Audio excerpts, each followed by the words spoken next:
आप सभी को मेरा जय हिंद। आज हम इस वीडियो में आप लोगों को बताएंगे कि अपरिमेय संख्या कैसे ज्ञात किया जाता है। तो परीक्षा की दृष्टि से एक नज़र इस प्रश्न पे, और जो भी क्वेश्चन हम बताएंगे इम्पोर्टेंट क्वेश्चन आप लोगों को बताएंगे जो कि परीक्षा में आने वाले हैं।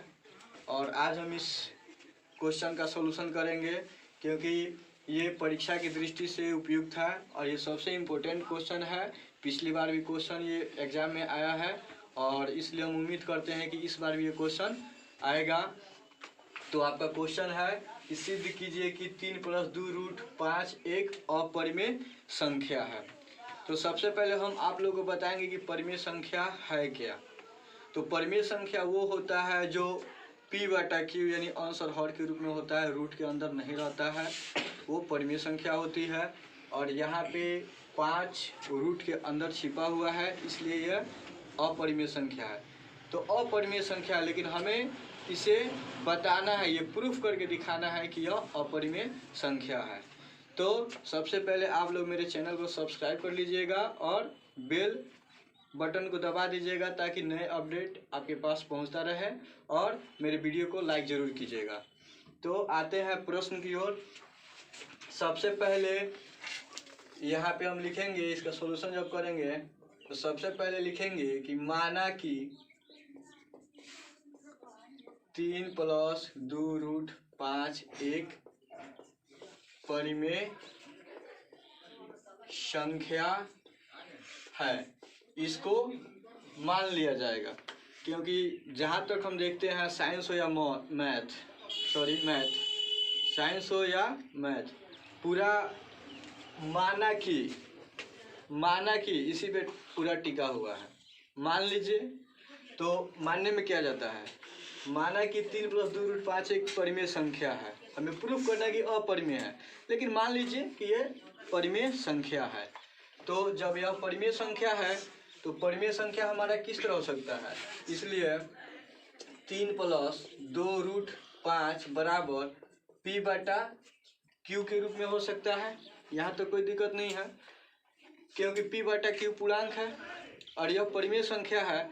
तो जब हम यहाँ पे 3 + 2√5 को परिमेय संख्या माने हैं तो 3 + 2√5 को p/q के रूप में भी हम लिख सकते हैं, यहाँ तो कोई दिक्कत नहीं है। अब हम क्या करेंगे कि 3 बराबर से पहले प्लस में है, तो बराबर के बाद जब भेजेंगे तो प्लस वाला माइनस हो जाता है। अगर इधर माइनस रहेगा तो उधर जाके प्लस हो जाएगा, गुणा में रहेगा तो भागा में हो जाएगा, और भाग में रहेगा तो गुणा में हो जाएगा। तो यहाँ पे 3 प्लस में है तो 2√5 बराबर p/q, और 3 प्लस में है उस साइड जाके माइनस में हो जाएगा। ठीक है। इसके बाद 3 के नीचे कुछ नहीं है तो यहाँ पे 1 मान लेंगे, या 2√5 बराबर q और 1 का एलसीएम लेंगे तो q होगा। ठीक है।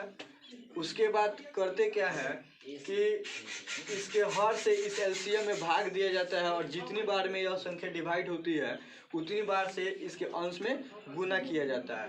तो यहाँ q से q एक बार में कट जाएगा और 1 में p से गुना करेंगे तो p ही होगा। इसके बाद माइनस है, माइनस लिख देंगे, 1 से भाग देंगे q में, q बार में ही यह कटेगा, q ही आएगा उसका भागफल, इसलिए q में 3 से यहाँ पे जब मल्टीप्लाई करेंगे तो 3q हो जाएगा। ठीक है। अब इसके बाद 2 यहाँ पे √5 के साथ मल्टीप्लाई में है, तो अगर √5 को केवल हम यहाँ पे रहने दे रहे हैं तो p - 3q बाटा 2q के साथ मल्टीप्लाई में आ जाएगा, अर्थात यहाँ पे हो जाएगा 2q।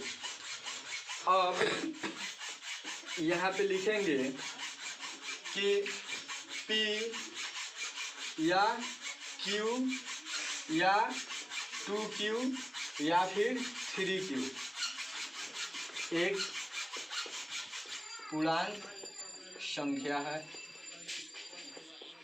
यहाँ इससे पहले आप ये लिखने से पहले आप इसको समीकरण 1 मान लीजिए। इसके बाद आगे आइए, पूर्णांक संख्या है जो की परिमेय संख्या है तथा समीकरण 1 से P3Q या फिर 2Q ये पूर्णांक है, और ये जब पूर्णांक है तो निश्चित ही ये परिमेय संख्या है। और यहाँ पे हम समीकरण 1 से देख रहे हैं कि P-3Q बटा 2Q √5 के बराबर है। तो जब ये हमारा परिमेय संख्या हो सकता है और इसके इक्वल √5 है तो ये भी परिमेय संख्या होगा। 1 से √5 भी एक परिमेय संख्या होगी, परंतु इससे इस तथ्य का विरोधाभास का पता चलता है। विरोधाभास का पता चलता है। इसका मतलब यही हुआ कि विरोधाभास यानी हम विरोधाभास का संधि विच्छेद होता है विरोध जोड़ आभास। आभास माने हम जो सोचे समझे हम कल्पना किए, ठीक है। और विरोध यानी कल्पना विरोध यानी हम इसको परिमेय संख्या माने थे। ये 3 + 2 √5 अपरिमेय संख्या है, लेकिन हम इस अपनी कल्पना को उल्टा मानकर इस प्रश्न का सॉल्यूशन किए थे कि ये परिमेय संख्या है, तब जाकर यहाँ पे परिमेय संख्या आया है। तो जब इस तथ्य का इससे विरोधाभास का पता चलता है, इसका मतलब यही हुआ कि हमारी कल्पना गलत है, अर्थात हमारी कल्पना गलत है। इससे पता चलता है 3 + 2 √5 एक अपरिमेय संख्या है, और इस तरह से हमारा यह क्वेश्चन प्रूव हो गया। तो उम्मीद करते हैं आप लोगों को समझ में आया होगा। मिलते हैं नेक्स्ट वीडियो में। जय हिंद।